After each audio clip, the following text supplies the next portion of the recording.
जी, तो बायोलॉजी की अगर हम बात करें तो जो बायोलॉजी का मतलब है, इस वर्ड को हम तोड़ते हैं। देखो बेटा, बायो का मतलब होता है लिविंग, बायो का मतलब होता है लिविंग, एंड लॉजी का मतलब होता है स्टडी। ठीक है, टू स्टडी। बायो का मतलब होता है लिविंग एंड लॉजी का मतलब होता है टू स्टडी।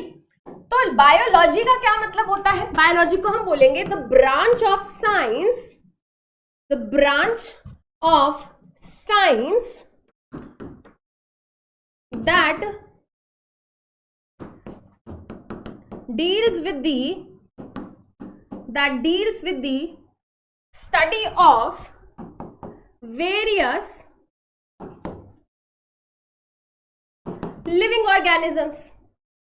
हमारी साइंस की वो ब्रांच जिसमें हम डिफरेंट लिविंग ऑर्गेनिजम्स के बारे में स्टडी करते हैं, उसको हम बोलते हैं बायोलॉजी।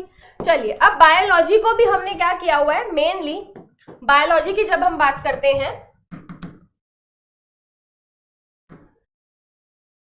इसकी बहुत सारी ब्रांचेस हैं, there are many branches of biology. सबसे पहली, एंड बच्चों को बहुत अच्छा लगता है जब हम बात करते हैं जूलॉजी की, जूलॉजी या जोलॉजी की। ठीक है, जब मैं जूलॉजी की बात करती हूं तो भाई जू से किसकी याद आती है? जू से याद आती है एनिमल्स की। जू से किसकी याद आती है बेटा? जब जू में जाते हैं तो किसको देखने जाते हैं हम?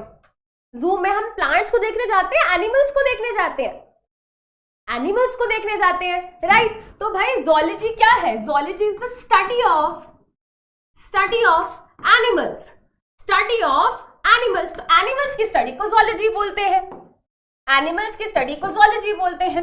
एक और ब्रांच होती है जिसको हम बोलते हैं बॉटनी, इसको हम बोलते हैं बॉटनी, राइट।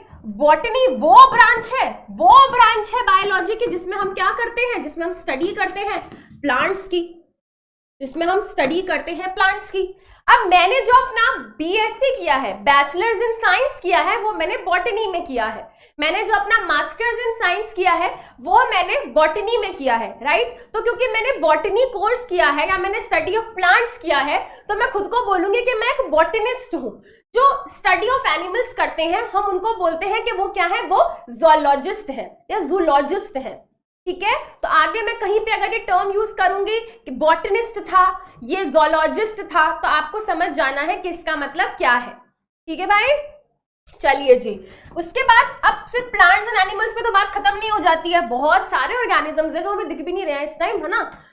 तो उसको हम बोलते हैं बेटा, जब उनकी स्टडी करते हैं तो उसको हम बोलते हैं माइक्रोबायोलॉजी, उसको हम बोलते हैं माइक्रोबायोलॉजी।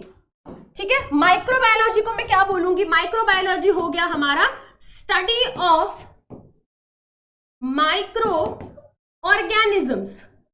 माइक्रो ऑर्गेनिजम्स की स्टडी को हम क्या बोलते हैं? हम बोलते हैं माइक्रोबायोलॉजी। माइक्रो का मतलब क्या होता है? छोटा, टाइनी, बिल्कुल छोटा, है ना। माइक्रो ऑर्गेनिजम्स का मतलब आप सब समझते हो, लिविंग ऑर्गेनिजम्स। तो भाई ऐसे लिविंग ऑर्गेनिजम्स जिनको हम अपनी नेकेड आइज से नहीं देख सकते। नेकेड आइज का मतलब क्या है? नेकेड आइज से मतलब यहाँ पे ये है कि भाई अगर आप केवल चाहो कि हम अपनी आंखों से उनको देख लो तो पॉसिबल नहीं है, आपको माइक्रोस्कोप का यूज करना पड़ेगा। ठीक है, तो जब माइक्रो ऑर्गेनिजम्स की स्टडी करते हैं तो उसको हम बोलते हैं माइक्रोबायोलॉजी।